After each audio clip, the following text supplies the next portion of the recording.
The winter of 1893 was merciless, the kind that stripped the land, bare and tested the will of anyone, foolish or desperate enough to stand against it.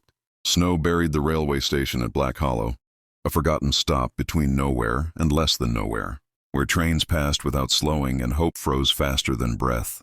It was there that Silas Hawthorne, the wealthiest cattle baron west of the Missouri, reined in his horse when something unnatural caught his eye near the platform, something that should not have been alive. Beneath a torn shawl and a crust of ice lay a woman curled like a wounded bird, her lips blue, her fingers stiff, her body barely moving. Station hands later claimed she had been there 3 days, abandoned when a supply train failed to stop, dismissed as dead by those too afraid or too busy to care. Silas dismounted without hesitation, his fur coat brushing against the snow as he knelt beside her, feeling a pulse so faint it seemed imagined. In that moment, the man who owned thousands of cattle, miles of land, and more money than he could ever spend did something history would remember. He chose compassion over convenience. She was taken to his ranch, wrapped in blankets, warmed by fire and patience. Her name, when she finally whispered it days later, was Eleanor Whitmore, a nurse trained back east. She had been traveling to a mining town struck by fever, sent with little pay and no protection, discarded when logistics failed. As Eleanor drifted between sleep and waking, Silas found himself sitting beside her bed long into the night, listening to the wind batter the windows and wondering how the world could be so cruel to someone who existed only to heal others. Silas Hawthorne was not known for softness.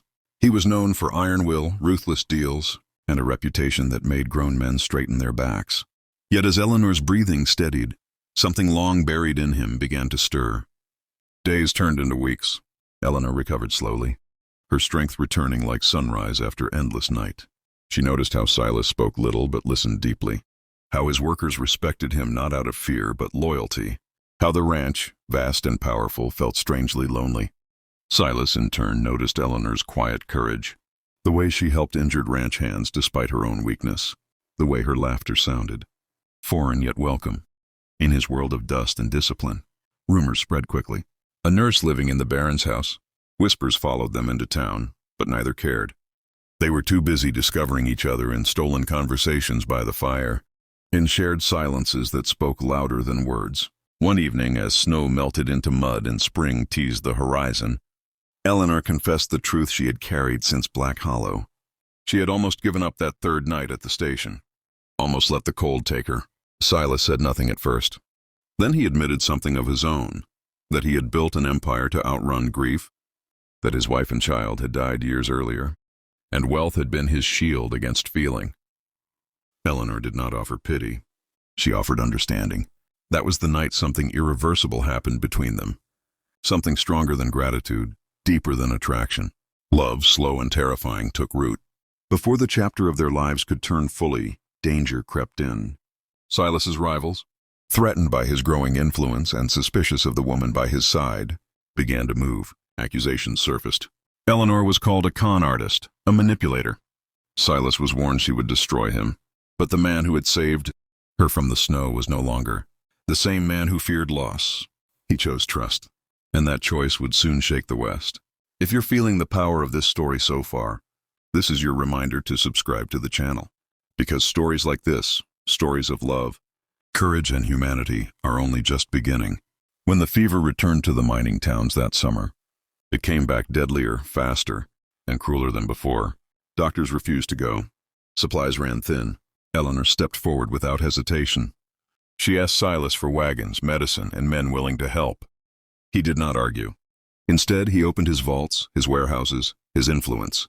What happened next would be written into newspapers, retold in saloons, and remembered long after both their names faded into legend. Under Eleanor's guidance and Silas's funding, the first organized rural medical relief effort in the territory was born. They treated the sick, fed the hungry, and buried the dead with dignity. Eleanor worked until she collapsed. Silas stood guard, defying threats, bribing officials and facing down men who would rather profit than heal. Their love became public not through romance, but through action. When a rival set fire to a supply depot, Silas rebuilt it overnight. When Eleanor was threatened, Silas rode 20 miles through a storm to bring her back safely. When Silas was accused of using charity to expand power, Eleanor spoke publicly, her voice calm and unshaken, reminding the world that kindness was not a transaction. The people listened. More than that, they believed her. History would later note that infant mortality dropped sharply in the region within 2 years, that medical routes were established where none existed before, that the Hawthorne Relief Act, quietly funded and fiercely defended by Silas and designed by Eleanor, became a model for frontier healthcare. But history books would miss the smaller moments. The way Silas learned to smile again. The way Eleanor finally felt chosen, not discarded. The way 2 broken lives fused into something unbreakable. They married without spectacle. No grand guest list. Just a promise spoken at dawn, horses grazing nearby, the land bearing witness. Love did not soften Silas's strength, it refined it. Love did not make Eleanor weaker. It gave her a foundation strong enough to stand on. Together they proved that power without compassion is hollow, and compassion without action is fragile. But combined, they can change the world. Years later, travelers still spoke of Black Hollow Station, now restored, bearing a plaque that read, "Here, a life was saved." And from that act, thousands more. Children learned their story not as a fairy tale, but as truth, that history is not always shaped by wars and kings, but sometimes by a man who stopped his horse and a woman who refused to die. If this story moved you, inspired you, or reminded you that kindness can echo through generations, subscribe to the channel and become part of a community that believes powerful stories still matter. Because the next story might just change the way you see the world.